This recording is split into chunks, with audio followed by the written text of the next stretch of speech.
About a month ago, I released a video outlining 12 instances the Dragon Ball Super manga was better than the anime. And boy was it a hoot! However,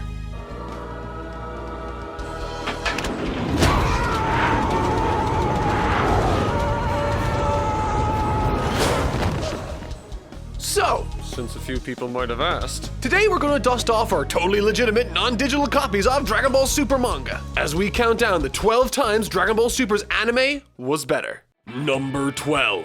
At this point, Gohan's involvement with the Dragon Ball story is about as solid as Dragon Ball Super's future. What? Too soon?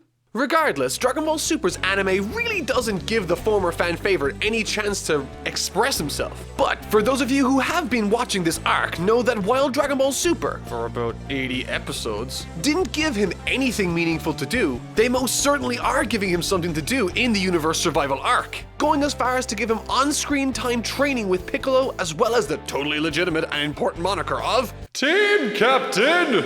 And while most of us thought it was weird and perhaps a tad too convenient for him to regain all of his strength in such a short period of time, at the very least, the anime actually gave him time. This is what the manga gave him. Yep, it's much better. Number 11. This one is admittedly quite small, but in all honesty, I really missed it when reading through the manga. The student-master dynamic between Vegeta and Cabba is easily one of Dragon Ball Super's best additions to the franchise, as well as Vegeta's character. This being their first occasion fighting, Vegeta was surprised to discover that Cabba had not yet unlocked the Super Saiyan form. And so, in the only way he knows how, proceeds to teach it to Cabba. The manga and the anime are quite similar in their approaches, with certain panels looking almost identical to the anime. However, the manga ends with Vegeta saying nothing to Cabba, as he delivers that final blow, whereas in the anime, this happens. Remember this pain, and let it activate you. This is just my opinion, but the anime I thought was more in keeping with the student-master dynamic established in the story. Number 10. Trunks vs. Goku in both versions has a variety of similarities. They even have the same narrative goals. Trunks showing Goku what it's like to face off against Black, and Goku demonstrating how much they got this in regards to when they eventually face Black.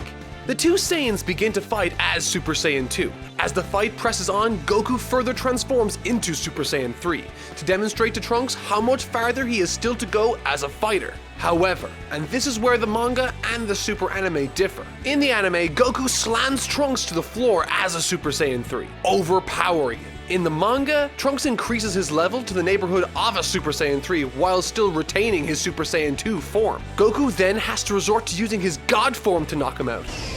Ha! Got him! This is a difficult one to decide which is better, as I believe they both should have switched media sources. Toyotaro's story would have worked better with the anime's version of this fight, and the anime would have done much better with the manga's version. With that said, however, I personally found the anime's version of the events a little easier to stomach. Though this isn't the last time I'll mention Trunks' involvement in this countdown. Number 9. This entry is one that will begin a trend. While many might prefer the manga's interpretation of events more, or perhaps its writing, it's hard to dispute that when Super does produce a quality episode, it's gorgeous. And this is easily one of the most beautiful fights in one of the most visually stunning episodes when it comes to storyboarding, background art, and animation. The manga had a nice fight between the two, but the anime delivered a fight that really stands out amidst the rest of the series. And while I really appreciate Toyotaro's efforts to try and bring this scene to life, I adore the anime's interpretation just that little bit more from a visual standpoint. Number 8. This fight suffers from an enormous problem, one the manga endures on more than one occasion. But before I get into that, I want to make one thing perfectly clear. I was not happy when I found out that Super was going to be recapping the movies. It was a boring idea and resulted in many tuning out of the show for a long period of time. But with that said, if the higher-ups make the decision to redo the movies, one should do their best to make it as good and interesting as they can. And while the manga looks more consistent visually speaking, the anime differs much more in terms of variety in the action sequences, particularly during the Beerus vs. Goku fight. In the anime, that fight takes up 4 whole episodes, with some touting it as being better than the movie's fight in some instances. The manga's interpretation of the events is covered in 11 pages. not very long at all, and offers little different from the movie's version. The manga's retelling of these events seems disinterested and boring compared to the anime's telling. Number 7. This is a similar gripe to the previous entry, only much more severe. I don't know if Toyotaro hated this arc or what, but he had the fast forward button on a lot of these scenes. Why bother to cover an arc if you're not going to cover it with care? Anyway, one of the most important moments in the movie was the discovery of the Super Saiyan God transformation and actually performing the ritual on Goku. The anime sets aside an entire episode for this. As they should, it's a pretty big deal. The manga, on the other hand, covers the summoning of Shenron, asking him about the Super Saiyan God, the announcement of Videl's pregnancy, the performance of the Super Saiyan God ritual, and Goku's transformation in one page. This not only serves to make the form feel less sensational, but also doesn't encourage readers to keep reading. The Battle of Gods chapters of the manga are easily the weakest in the series. Number 6.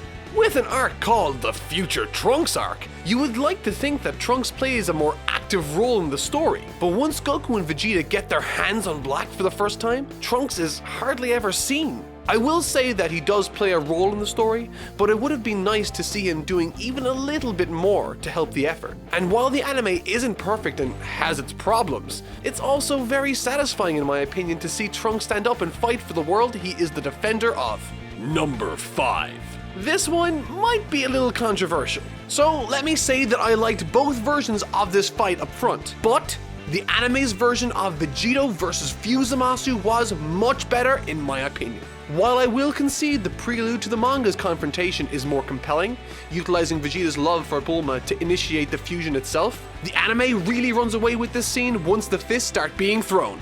While the anime's fight with Vegeta wasn't exactly long-lived, the manga's version only lasted 10 pages or so, and on top of that, didn't feature the final Kamehameha, despite them teasing it. All in all, the anime achieved a much more spectacular series of events during the fight, making it much more compelling in my opinion, despite beginning and ending in the same spot.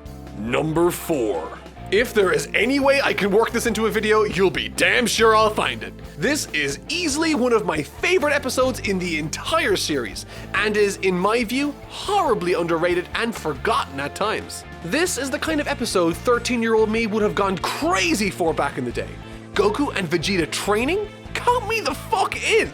And while the Resurrection F arc being skipped was largely a saving grace for the manga, it missed out on opportunities to have fun, lighthearted antics like episode 18 had. Screw it, I'm gonna go watch that episode again.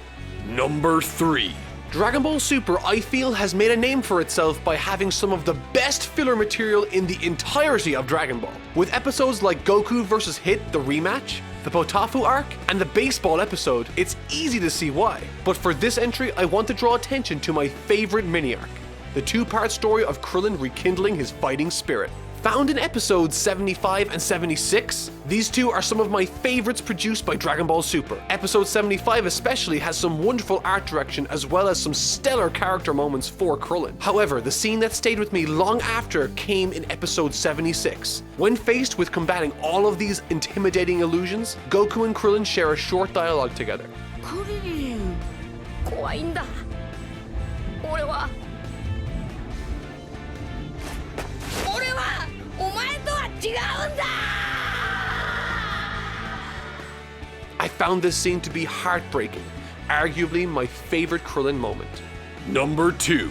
You guys definitely saw this one coming. Heck, I'm even sure some of you thought this was going to be my number 1. Well, it's not, but it is an outstanding scene nonetheless. While the manga covered the nitty-gritty details much better than the anime did, in terms of sheer spectacle, the anime is far and above the better of the two in my view. At the end of the day, people don't remember Dragon Ball for its airtight storytelling and nuanced characters. They likely remember it for its bombastic battle sequences. I would also consider this to be an incredibly important scene, one that Super at the time sorely needed to its name. It's incredible, it's intense, and it put Dragon Ball Super back in the minds of many people. Number 1. This had to be my number 1. How could it not be? This is easily my favorite collection of scenes in all of Dragon Ball Super. And they took it out of the manga. I absolutely adore these types of character interactions. In fact, this was the moment that inspired me to make this video. I just had to wait for the manga chapter to be released which covered this, and when it did, I was so disappointed. The manga decided to completely gloss over pretty much the entire interaction with Frieza. We only hear about what happened through dialogue later, hardly a fitting substitute.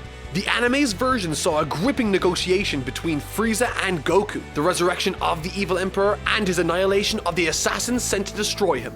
Not forgetting his escape from a god of destruction's Hakai, his plan to overthrow the gods, and his quick but incredible fight with Goku. When you're reading that chapter of the manga, you can't help but feel there are two stories going on and you're watching and reading through the boring one. So if I'm being perfectly honest, if the anime had followed the manga in this instance, I wouldn't have been pumped to see the Tournament of Power.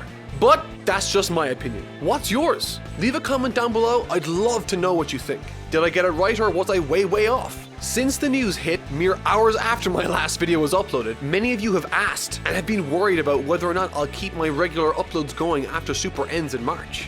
And to answer that question, absolutely. I never did this YouTube thing for views or for money. I make, and will continue to make videos because it's fun. It's been an amazing year for me, and honestly, it blows my mind that you guys get a kick out of watching these videos I make. So I'm not going anywhere. I hope you enjoyed this video.